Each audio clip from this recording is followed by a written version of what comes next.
Curse of I-80 and the Phantom Rest Stop.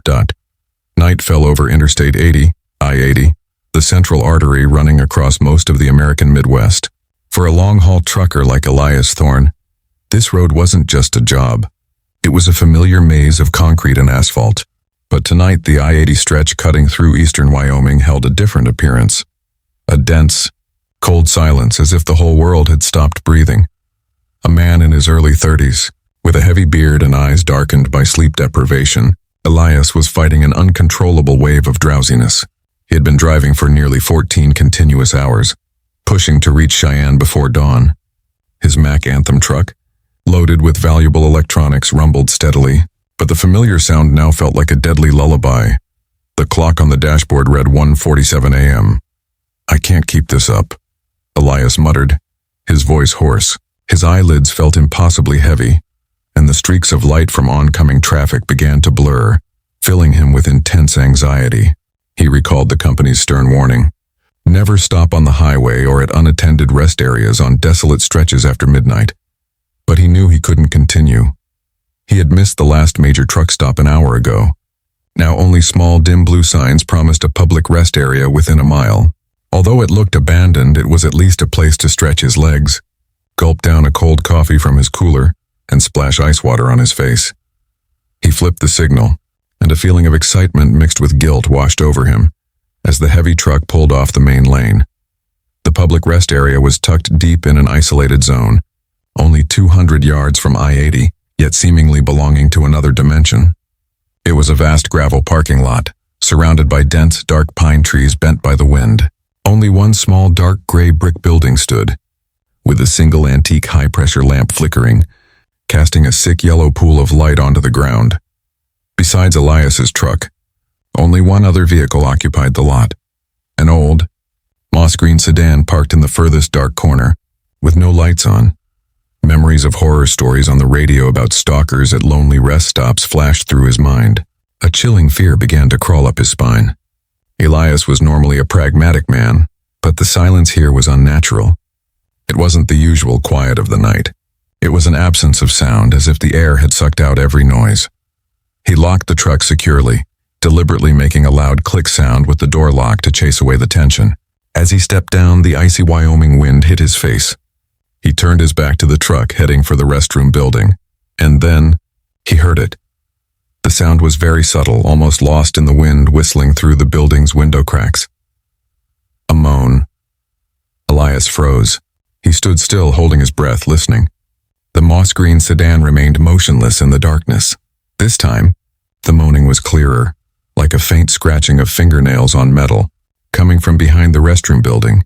He told himself, "It's just a fox, or some trapped animal." He tried to ignore it and proceeded towards the men's room door. As his hand touched the cold metal doorknob, a whisper, almost imperceptible, echoed right next to his ear, not in the air, but inside his own head. "Don't go in." The voice carried no male or female tone.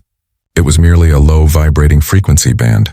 A sensation of absolute horror surged, freezing Elias's entire body. He spun around, his heart pounding in his chest. No one. Nothing.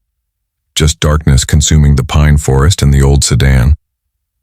Elias, with a powerful surge of survival instinct, abandoned his need for the restroom and ran straight back to his truck. He no longer cared about appearing calm or rational. He just wanted to escape this cursed place. But as he placed his hand on the truck door, he heard an engine roar, the moss-green sedan. Its headlights flared, blinding Elias and making him squint. And from the driver's seat, a tall, gaunt shadow emerged. He said nothing, just stood there staring at Elias. But the thing that truly made Elias paralyzed with fear was, he didn't open the car door. The driver's side window was fully lowered, and he had slithered out of it bizarrely like a spider. He wore dark, shapeless clothes, and under the pale, high-pressure lamp, his face was featureless, merely a deep shadow. Elias didn't think twice. He yanked the truck door open, jumped inside, locked the door, and started the engine. The Mac roared in anger, shattering the unholy silence. He slammed the accelerator, rocketing the truck out of the lot, through the exit, and merging onto I-80 without checking his rearview mirror. He felt joy at escaping, but it was short-lived. Only a few seconds later, the blinding headlights of the green sedan appeared in his mirror. It was following. Elias tried to maintain composure. Just some maniac, he reassured himself. He'll give up soon. He floored the pedal, the heavy truck accelerating to 85 mph, far exceeding the speed limit. But the moss-green sedan seemed unaffected by gravity or air resistance. It stuck close, glued to his tail, always maintaining a distance of mere feet from the back of his truck. Then, the driver began his move. He flashed his headlights frantically, not as a warning, but like an epileptic seizure of light. Then the green sedan started weaving violently from left to right, pressing close to Elias's truck, trying to force him to brake hard. "You son of a bitch!" Elias screamed in the cabin. He was consumed by extreme fury and fear. This was no longer a road game, just like the horrifying scenarios he'd heard. The driver intentionally ran parallel, only an arm's length from Elias's cab. Elias looked through the left window. Through the dim light, he saw the driver was still the same tall, grotesque shadow. He wasn't looking around. He stared straight ahead, but his wide, wicked grin, a smile devoid of joy, devoid of life, was starkly visible. And then the shadow raised his hand. His hand was long, bony, gripping something solid. Not a gun, not a knife, but a traffic sign. He slammed the sign hard against the side of the Mac.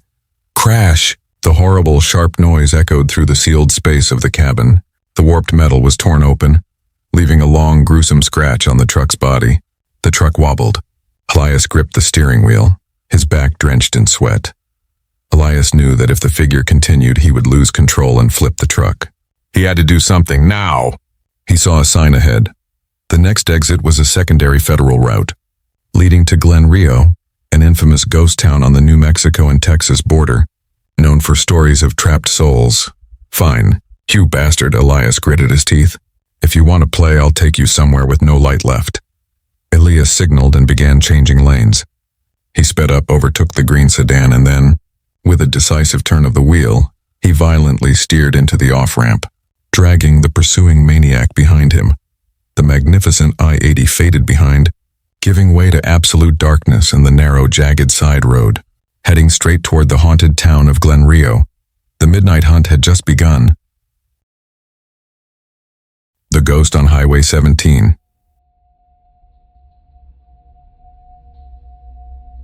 Jake Healy and his truck, a dark blue Kenworth 18-wheeler, had rolled across nearly every interstate in America for the past 20 years.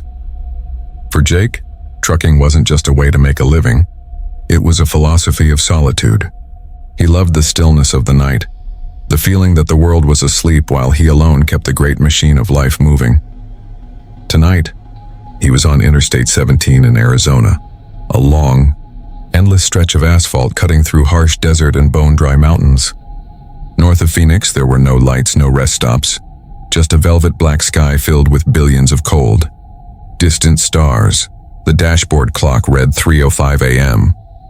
The coffee had long stopped working, and Jake was relying on a small stimulant pill, one he'd promised himself would be his last one ever, to fight off the fog of exhaustion. His mind drifted somewhere between alertness and hallucination. He couldn't tell if the dark shapes whipping past his headlights were cactus shadows, or something else. Then the static crackle of his CB radio sliced through the silence like ice breaking underfoot. "Anybody out there? This is Desert Fox, mile marker 215. I need confirmation. Anyone else see that weird crap? A bicycle? Red racing bike moving on its own in the emergency lane heading north. Someone screwing with me?" Jake frowned. "A bicycle out here? Hundreds of miles from the nearest gas station?" He grabbed the mic, his voice roughened by years of caffeine and highway dust. "This is Wanderer, mile 218. Nothing on my end, buddy. Maybe pour another cup of joe. Or catch a nap." "A self-riding bike? Sounds like a joke from the 70s. The voice came back, trembling, stripped of any humor. "I'm not kidding. It's an old Schwinn, curved handlebars. I swear to God, it's pedaling itself. No wires, no rider. It's coming your way, Wanderer, and there's something next to it. Something white. I'm stepping on it. Good luck, brother." Then, static. Just static. Jake lowered the mic slowly. Joke or not, the fear in that man's voice was real. His knuckles whitened on the steering wheel. He knew that in these dead hours, when fatigue blurred the edges of reality, the mind could play tricks. But if it wasn't just his mind, what then? Jake eased down his speed, muttering to himself, "Mile 216. So I found her. No bike. Nothing." But at mile marker 217, he instinctively tapped the brakes. The high beams of his Kenworth lit up a figure standing on the shoulder. A girl, alone under a thin crescent moon. She couldn't have been more than 17 or 18.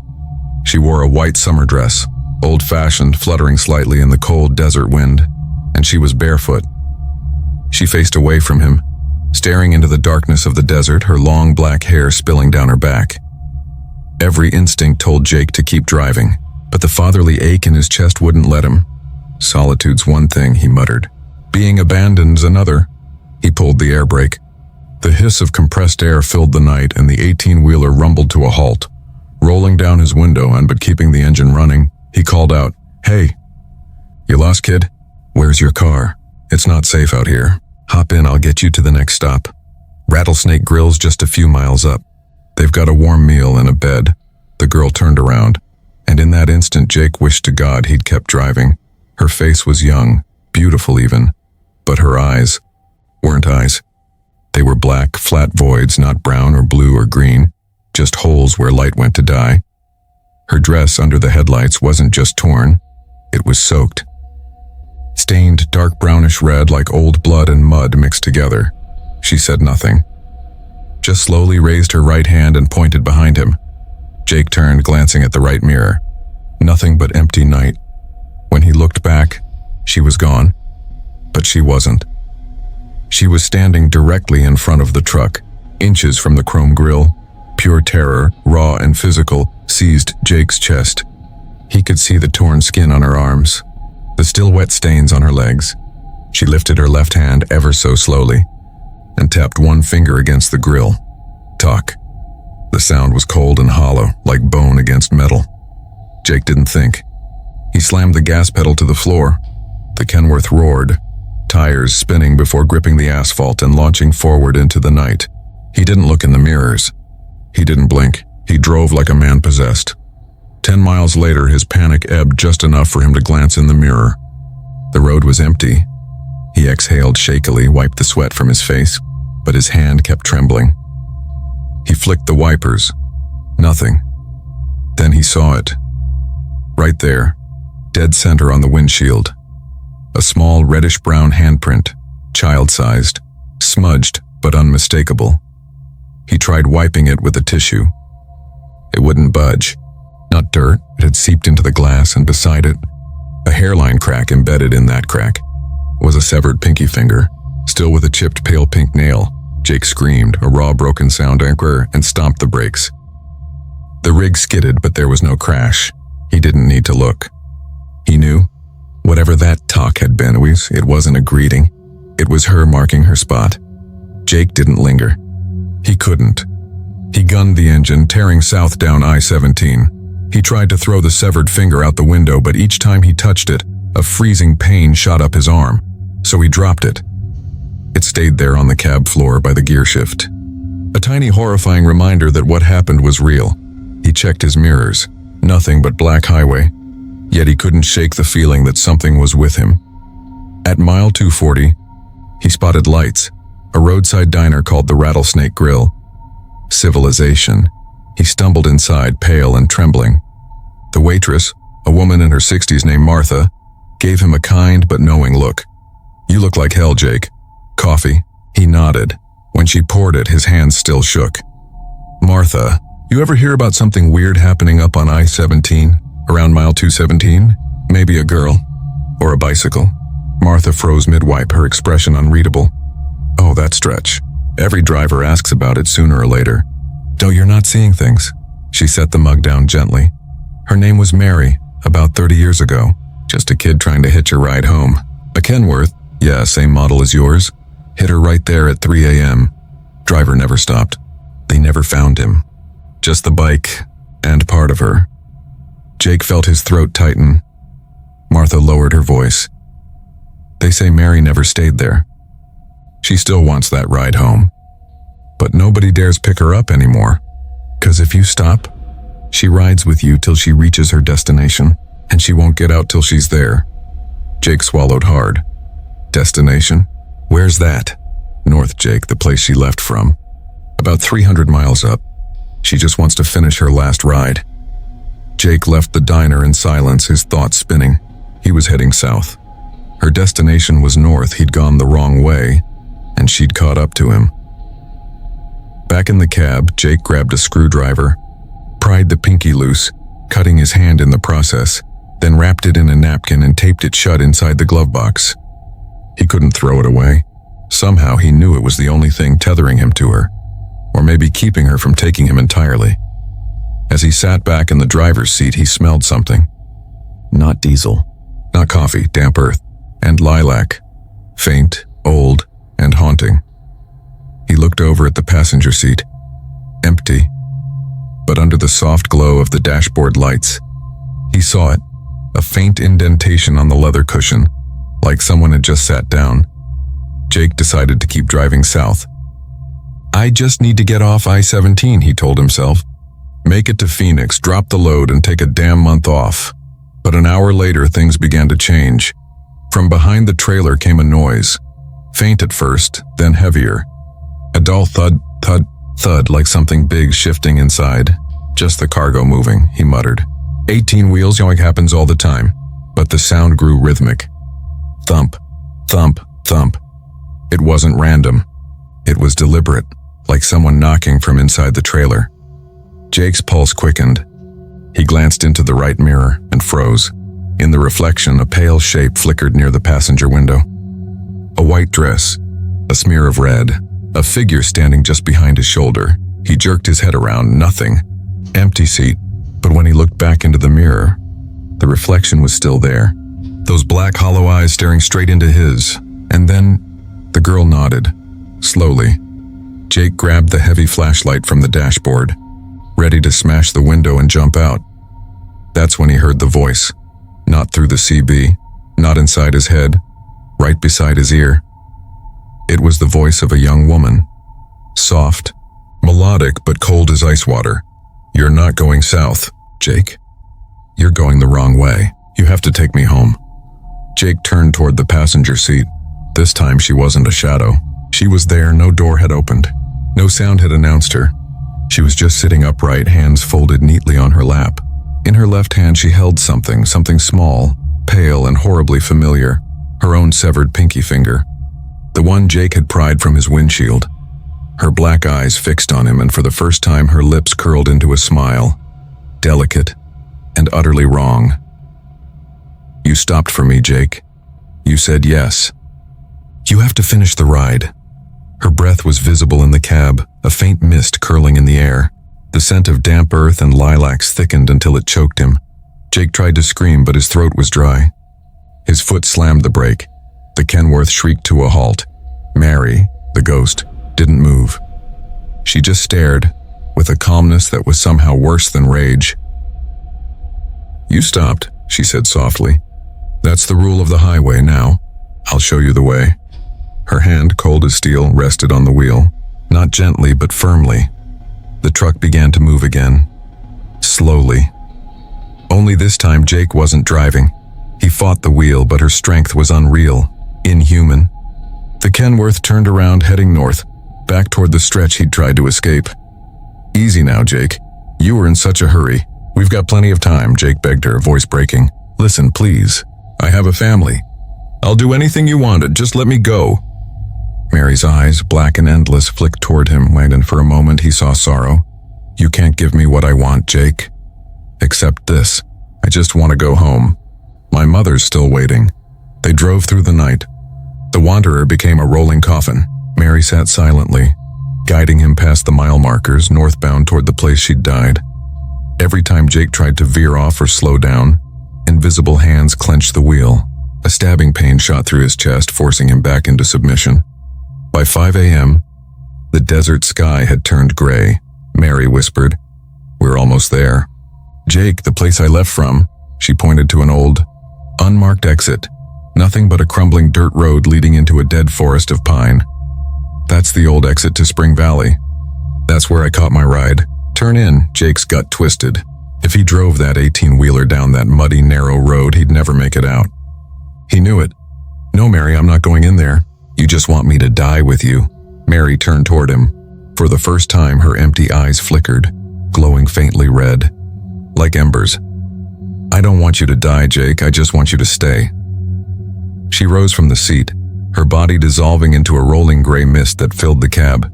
The smell of soil and lilac thickened until he could barely breathe. Jake saw her face through the haze, her hair drenched, dripping, clinging to her skin. "We're going home. Jake, you can't leave me again." Her icy breath brushed his cheek. A sharp, glassy scream pierced the cab as she seized the wheel, forcing the truck toward the dirt road. Jake gathered every ounce of strength left in him. He couldn't save himself, but he could save the truck. He wrenched the wheel hard left, aiming not for the forest road, but for the steel barrier along the highway. Screech! Tires screamed. Metal twisted. The engine roared in agony. Glass shattered. Mary screamed too, this time not in anger, but in pain. The Wanderer tore through the guardrail, flipped, and crashed among the rocks. Then, darkness. When Jake came to, sunlight was streaming through the shattered windshield. Diesel fumes and dust filled the air. He was alive, barely. The Kenworth lay on its side. Cargo scattered across the rocks. A passing driver found him and called for help.